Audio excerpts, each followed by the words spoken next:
Nah, kali ini kita balik lagi di Cerita Kopi, cerita komunitas paling inspiratif. Tadi kita udah bahas tentang perubahan-perubahan iklim yang terjadi dan sedikit tentang dampaknya. Nah, kali ini kita mau bahas dampak yang lebih dalam lagi nih. Karena beberapa tadi udah ada ya dibilangnya program-program yang akan dijalankan oleh CS dan program dari kakak Lisa sendiri nih, gitu. Tapi ada nggak sih terdampak kendala nih? Karena kita tahu sekarang lagi pandemik ya. Ada nggak sih kendala-kendala yang timbul yang mungkin dulu nggak bakal ada ini dampaknya, tapi sekarang gara-gara pandemi ada dampaknya nih gitu? Mungkin dijawabnya Kak, kendala yang paling terasa itu kegiatan ngumpul-ngumpul kan harus dikurangi gitu. Aha. Nah jadi dari volunteer sendiri itu jarang berkumpul gitu. Nah jadi mungkin untuk komunikasi itu agak belum terjalin dengan sempurna jadinya, karena selama ini kita kayak meeting-meeting itu via Zoom gitu, jadi jarang ketemu langsung. Nah untuk realisasi project ini kayak pembuatan organic tower garden itu kan dibuat harusnya bersama-sama dengan volunteer gitu. Sedangkan karena pandemi ini jadi banyak teman-teman yang terpisah gitu, ada yang di luar kota karena kuliah kan juga secara online gitu. Jadi kegiatan untuk pembuatan OTG ini jadi sedikit yang ikut berpartisipasi gitu. Nah untuk kegiatan lainnya kayak stakeholder discussion itu juga agak susah terrealisasinya karena bertemu dengan pemerintah pun agak susah gitu karena kendala pandemi ini. Oh iya benar sih, karena pandeminya juga pemerintah juga pasti kayak, aduh berapa orang nanti yang datang nih gitu. Padahal kita butuh diskusi bareng-bareng gitu kan. Pasti ada pembatasan-pembatasan itu. Tapi mensiasati program tersebut gitu, gimana nih agar bisa tetap berjalan dengan lancar? Untuk kegiatan itu sendiri mungkin kemarin untuk yang diskusi dengan pemerintah itu karena nggak boleh banyak gitu, jadi dibatasi orang yang datang. Waktu itu diskusi yang datang cuma 2 orang gitu. Tapi nanti untuk kegiatan kita sendiri diskusinya itu divideokan gitu. Nanti disebar di YouTube dan di Instagram kita. Jadi dari anggota yang lain, dari volunteer yang lain dan juga masyarakat itu dapat menonton kembali gitu. Apa sih hasil diskusi tadi gitu. Gimana sih komitmen pemerintah terhadap perubahan iklim gitu. Nah, dan juga untuk pembuatan organic tower garden atau OTG itu disiasati dengan membuatnya dengan orang-orang yang ada aja gitu dulu.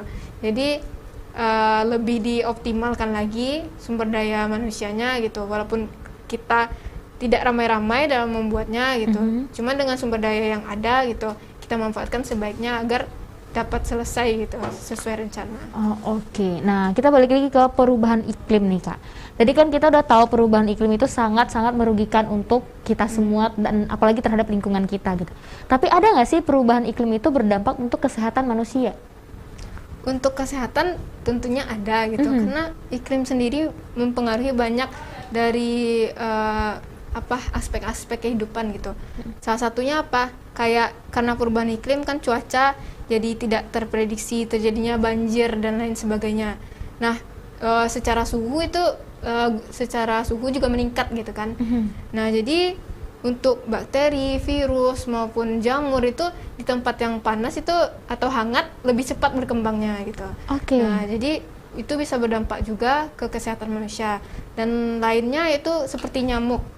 Nah, nyamuk itu biasanya kalau banjir kan ada genang-genangan air gitu kan. Nah, jadi nyamuk itu juga lebih cepat untuk bereproduksi atau memperbanyak diri sehingga nanti kayak malaria, DBD itu tuh akan rawan nantinya terjadi. Oke, berarti memang memberikan kesempatan kepada hewan-hewan yang mungkin merugikan manusia gitu. Tapi ada nggak sih, ini kayak terdengar seperti lelucon film ya, ada nggak sih hewan yang jadinya yang awalnya dulu biasa aja tidak terlalu ganas, tapi karena perubahan iklim dia jadi berevolusi menjadi lebih ganas gitu? Ada. Wow, kirain di film doang nih. Berevolusi kayak contohnya kemarin itu Lisa juga baca berita tentang evolusi nyamuk. Ternyata nyamuk itu juga ada evolusinya. Waduh, bahaya nih nyamuk nih. Karena dengan meningkatnya suhu tadi itu perkembangbiakan nyamuk menjadi lebih cepat gitu. Yang awalnya misalnya 5 hari itu bisa jadi 3 hari itu udah banyak gitu. Udah secara ukuran dikatakan bahwa nyamuk itu juga lebih kecil nantinya. Nah, karena nyamuk itu lebih kecil, jadi untuk makanan itu jadi lebih cepat laparnya gitu. Jadi lebih sering lagi untuk memakan darah manusia gitu. Nah, untuk jarak panjang jangkauan terbangnya juga jadi semakin panjang gitu. Misalnya sekarang nyamuk tuh berkeliaran di ruangan ini aja karena badannya ringan, kecil, jadi bisa bertebaran lebih jauh gitu. Nah, itu salah satu bentuk evolusinya juga. Nah, kemarin itu juga ada berita di kutub itu kayak burung kutub itu udah berubah jadi pemakan sesamanya gitu. Karena kenapa? Karena di situ populasi anjing laut juga menurun karena akibat mencairnya es di kutub gitu. Nah, jadi untuk burung kutub itu sendiri kekurangan makanannya gitu. Oleh karena itu mereka saling makan dia sama dia gitu. Nah, itu juga merupakan salah satu bentuk evolusi di mana yang seharusnya dari burung kutub itu memakan anjing laut, sekarang udah memakan sesamanya gitu. Nah, nanti juga ditakutkan bahwa dari populasi burung kutub sendiri bisa punah gitu akibat hal tersebut. Bener banget. Ica pikir ya, yang begitu-begitu cuma ada di film gitu. Dan itu tuh cuma kayak apa sih, tiba-tiba nyamuknya berubah jadi ukuran raksasa gitu, atau mungkin tiba-tiba ada kecoa yang bermutasi sekian banyak gitu. Ternyata emang ada di dunia nyata, dan ya kita aja mungkin kurang aware akan berita tersebut gitu. Tapi pernah dengar nggak sih katanya kalau ada capung atau kupu-kupu di suatu daerah, berarti daerah tersebut masih asri. Itu benar atau enggak? Kalau berdasarkan mitos-mitosnya, iya benar-benar. Karena sebagaimana kita tahu bahwa di wilayah yang asri itu kayak banyak capung, banyak kupu-kupu biasanya kan, karena habitatnya di sana masih terjaga, masih alami gitu. Nah, sedangkan untuk daerah-daerah yang kayak daerah industri, daerah kota, itu kan udah terkontaminasi sama polusi-polusi. Jadi untuk capung, untuk kupu-kupu itu udah jarang terlihat gitu. Oke, nah apa sih sebenarnya perubahan iklim ini gitu? Bisa nggak sih, dari tadi kita bahasnya hewan yang berevolusi, yang lemah jadi kuat, yang terbangnya satu lingkungan bisa ke lingkungan lain gitu. Tapi kalau kita bahas tentang perubahan atau perubahan iklim ini bisa menyebabkan kematian pada satu spesies hewan, atau bisa mungkin memusnahkan manusia. Itu bisa terjadi nggak kalau kita nggak aware akan perubahan lingkungan ini? Sebenarnya tadi udah dijelaskan juga contohnya. Itu tuh kepunahan bisa terjadi. Contohnya kenapa? Karena dari perubahan iklim nanti suatu habitat itu berubah gitu. Nah, ada hewan-hewan yang nggak bisa untuk beradaptasi. Nah, jadi hewan-hewan tersebut akan mengalami kepunahan karena tidak dapat beradaptasi dengan lingkungan yang baru. Misalnya, contohnya hewan-hewan yang biasanya hidup di tempat dingin, ternyata sekarang habitatnya udah berubah, udah memanas gitu. Nah, tentu saja mereka nggak bisa menyesuaikan diri dengan kondisi lingkungan tersebut dan akhirnya bisa punah gitu. Untuk manusia sendiri ya juga bisa terjadi gitu. Salah satunya apa? Kayak Lisa juga pernah baca-baca berita gitu bahwa terjadinya suhu yang sangat dingin di beberapa wilayah dunia, sehingga banyak yang meninggal karena kedinginan gitu. Nah, jadi banyak dampak dari perubahan iklim itu sendiri. Benar-benar setuju. Apalagi kalau kita ngebayangin film 100 ya. Aku kebayang film 100 nih sekarang, bagi mungkin kalian bisa nonton atau Nepal nonton nih, bayangin lah kalau kita ada di posisi film itu gitu kan. Nah, karena pandemik ini kan aktivitas kita berkurang banyak nih. Kita nggak boleh terlalu sering di luar, mengurangi aktivitas luar, dan kita semuanya bekerja dari rumah gitu.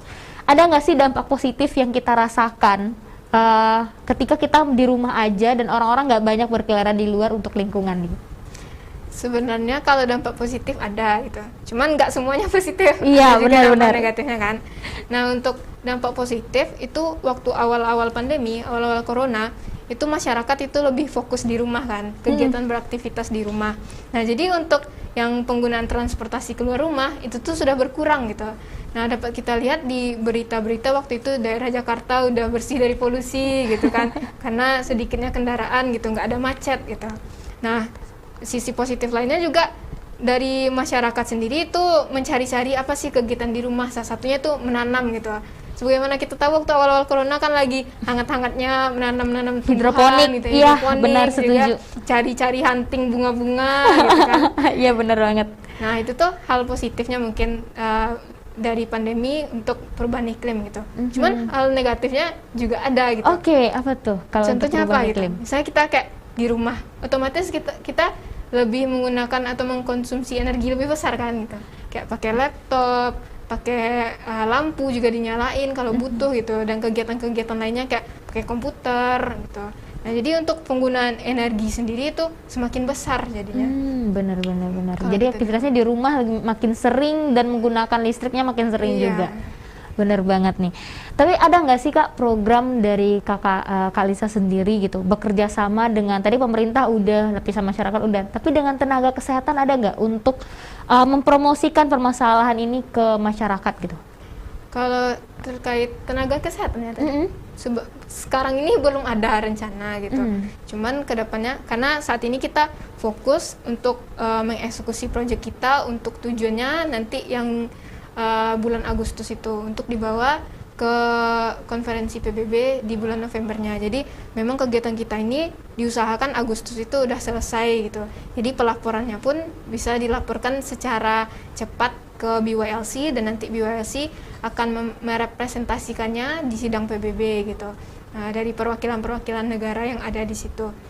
Nah, mungkin kedepannya akan ada gitu, cuman untuk sekarang belum. Oh, oke. Nah, sekarang kita udah bahas tadi perubahan iklim udah, manfaat-manfaat pandemik yang positifnya juga udah. Tapi kita bakal bahas lagi nih lebih dalam lagi tentang perubahan iklim. Tetap di sini aja dulu, jangan kemana-mana.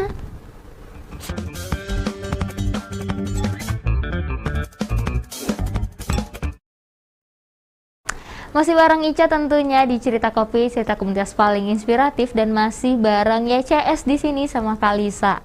Nah, tadi kita udah bahas beberapa nih Kak, dampak-dampaknya, cara menanggulanginya, dan apa itu perubahan iklim sendiri. Nah, kali ini kita mau bahas yang seru-seru karena kita bakal bahas isu-isu yang ada dan beredar di kalangan masyarakat nih. Nah, isu yang pertama, Ica bakal bacain nih. Perubahan iklim menyebabkan 5 juta kematian setiap tahunnya. Waduh. Nah, cuaca ekstrim menyumbang 9,4% dari semua kematian secara global antara tahun 2000 dan 2019. Nah, menurut para peneliti yang menerbitkan studi tentang dampak perubahan suhu pada peningkatan kematian tahunan. Nah, sementara itu nih, sebagian besar kematian disebabkan oleh paparan dingin, trennya cenderung berbalik saat planet ini menghangat. Itu benar atau enggak? Atau gimana nih pendapat Kak Lisa tentang isu yang pertama nih? Nah, terkait isu tersebut mungkin dapat dibenarkan juga, karena sebagaimana kita tahu tadi, karena naiknya suhu di permukaan bumi, itu terjadi perubahan iklim sehingga kita udah nggak dapat lagi memprediksi cuaca di suatu wilayah gitu. Nah, kadang di wilayah tersebut yang biasanya cuacanya dingin itu berubah jadi panas gitu. Nah, panas ini karena ada pula yang terlalu panas, terlalu dingin gitu. Jadi manusia pun penduduk yang di sana pun gitu susah untuk beradaptasi, dan juga ada yang kedinginan, ada yang dehidrasi karena suhu yang terlalu panas gitu. Salah satunya dulu pernah beberapa kasus di beberapa wilayah di Afrika itu karena suhu yang terlalu tinggi, jadi banyak masyarakat yang mengalami dehidrasi dan meninggal juga gitu. Nah, jadi mungkin dapat dikatakan juga bahwa perubahan iklim ini dapat menyebabkan kematian. Oke, kita next ke isu yang kedua ya. Isu yang kedua nih, Indonesia memiliki potensi karbon biru atau blue carbon untuk memitigasi perubahan iklim. Itu gimana tuh? Nah, untuk blue carbon sendiri, blue carbon itu biasanya dihasilkan di dekat-dekat laut gitu, di wilayah-wilayah yang basah gitu. Oke. Nah, salah satunya itu penanaman mangrove. Itu tuh dapat menyerap karbon-karbon. Jadi blue carbon ini sebenarnya positif juga gitu, membawa dampak yang bagus karena semakin banyak karbon yang terserap itu, maka emisi karbon pun semakin sedikit gitu nantinya. Nah, dan itu juga berpengaruh ke perubahan iklim gitu. Nah, sebagaimana kita tahu bahwa wilayah Indonesia sendiri pun banyak gitu wilayah lautnya, wilayah pantainya gitu. Jadi mungkin untuk blue carbon ini sendiri bisa digiatkan gitu. Contohnya apa? Dengan penanaman mangrove. Tapi sebagaimana yang kita tahu saat ini berdasarkan beberapa informasi dan berita juga gitu, bahwa untuk mangrove kita sendiri itu lahannya sudah berkurang gitu. Kenapa? Seperti kayak penebangan dan hal-hal lainnya gitu. Jadi mungkin untuk kedepannya, karena ini juga merupakan sebuah potensi gitu untuk blue carbon, seperti penanaman mangrove itu lebih dikiatkan lagi, lebih dijaga lagi gitu. benar. Kita next ya. Waduh, yang ketiga nih agak bikin ketawa. Tapi mungkin terjadi ya. Iya. Gitu. Yang ketiga adalah warna sayap capung jantan. Dia harus jantan banget nih. Gak boleh jadi betina. Atau dia 50-50, gak boleh ya. Jadi memudar akibat perubahan iklim. Ini benar gak sih? Ya, kalau terkait itu mungkin Lisa juga pernah baca berita terkait itu, terkait memudarnya warna sayap capung. Nah, berdasarkan peneliti itu tuh memang ada gitu. Karena salah satu warna capung itu dipengaruhi oleh suhu juga gitu. Semakin dingin suhu suatu wilayah, biasanya warna sayapnya itu semakin gelap gitu. Nah, jadi karena adanya perubahan iklim, itu kan suhu berarti naik kan, otomatis warna sayap capung itu lebih pudar gitu. Nah, secara itunya biologisnya, mungkin dari beberapa peneliti juga mengatakan bahwa karena warna yang memudar itu betina nggak tertarik gitu. Jadi mungkin nampaknya nanti untuk populasi capung sendiri itu bisa menurun gitu. Benar. Sebagaimana yang kita lihat sekarang kan juga jarang gitu nampak capung. Padahal dulu waktu kita kecil gitu mudah banget kan untuk lihat capung. Sekarang udah susah dijumpai. Bahkan di tempat tinggal Lisa sendiri tuh kayak susah untuk melihat capung gitu. Padahal dulu banyak kan gitu. Mungkin salah satu faktornya juga itu gitu, karena populasi capung tuh semakin menurun gitu. Nah, mungkin untuk yang isu tadi juga benar gitu. Ada benarnya juga. Iya, benar. Ingat banget dulu waktu kecil kalau lagi nyari capung cari yang warna merah. Karena lebih gampang, yang warna merah tuh lebih susah ditangkap. Yang warna hijau tuh lebih gampang ditangkap. Aduh gila. Ingat banget lagi waktu kecil. Pengalaman kecil. Iya, pengalaman kecil. Nah, isunya udah beres gitu kan. Tapi nih, apa nih harapan Kak Lisa CS dan programnya tentunya? Untuk harapan sendiri itu kita berharap bahwa melalui program ini, program dari Youth Climate Summit ini juga bisa bermanfaat untuk masyarakat. Terutama yang pengen kita capai itu bukan, kalau OTG tadi kan lebih fokus ke pengomposan dan penanaman gitu. Nah, itu tuh mungkin kalau dihitung-hitung mungkin tidak terlalu besar untuk berkontribusi langsung terkait perubahan iklim gitu. Jadi di kegiatan kita lebih memfokuskan ke bagaimana masyarakat aware atau sadar bahwa perubahan iklim ini adalah isu yang penting gitu. Kalau masyarakat sadar, kita bisa bergerak bersama-sama untuk melakukan aksi lainnya. Walaupun aksi tersebut kecil, kayak contohnya mematikan lampu, membuang sampah atau mengolah sampah sendiri gitu. Itu kan aksi-aksi sederhana yang ternyata banyak manfaatnya gitu. Jadi melalui program dari YCS maupun dari program Treasure Not Trust ini, kita berharap bahwa masyarakat dapat sadar gitu bahwa isu perubahan iklim ini penting. Jadi kita mulai merubah kebiasaan kita. Jadi new habit untuk kehidupan yang lebih baik nanti. Nah, terakhir nih, apa nih pesan dari Kak Lisa buat Nepal yang lagi nonton? Mungkin buat Nepal yang lagi nonton semuanya, tadi kan kita dari awal udah dengar tuh gimana perubahan iklim berpengaruh ke dunia gitu, ke bumi kita. Karena sebagaimana kita tahu itu nggak ada planet B, nggak ada planet lain gitu. Planet kita cuma di bumi gitu. Jadi kita harus benar-benar merawat bumi kita, karena setiap aksi yang kita lakukan tuh bukan cuma kita yang terdampak, tapi semua masyarakat di dunia juga merasakan itu gitu. Jadi kita mungkin mencoba sedikit demi sedikit untuk menerapkan pola hidup yang lebih baik lagi gitu, mencoba untuk lebih peduli lingkungan. Dan mungkin sahabat Nepal semua bisa memulainya dengan hal-hal kecil seperti mematikan lampu, merubah pola makan menjadi pola makan nabati, dan kegiatan-kegiatan lainnya untuk mensupport yang perubahan lingkungan ini. Baiklah. Waduh, Nepal sangat-sangat bermanfaat sekali, sangat-sangat menginspirasi, dan sangat-sangat banyak informasi yang kita dapat hari ini tentunya untuk Ica dan untuk Nepal yang lagi nonton nih. Nah, perubahan iklim ekstrim memiliki dampak yang dibilang gak main-main buat kita semua, karena gimana pun di sini tuh tempat tinggal kita satu-satunya. Bumi itu bener kata Kak Lisa tadi, bumi itu cuma satu, nggak ada tuh planet B yang lain yang untuk menampung kita nantinya. Jadi mari sama-sama kita jaga bumi kita, kita lakukan hal-hal kecil seperti yang udah kita dibilang sama Kalisa tadi.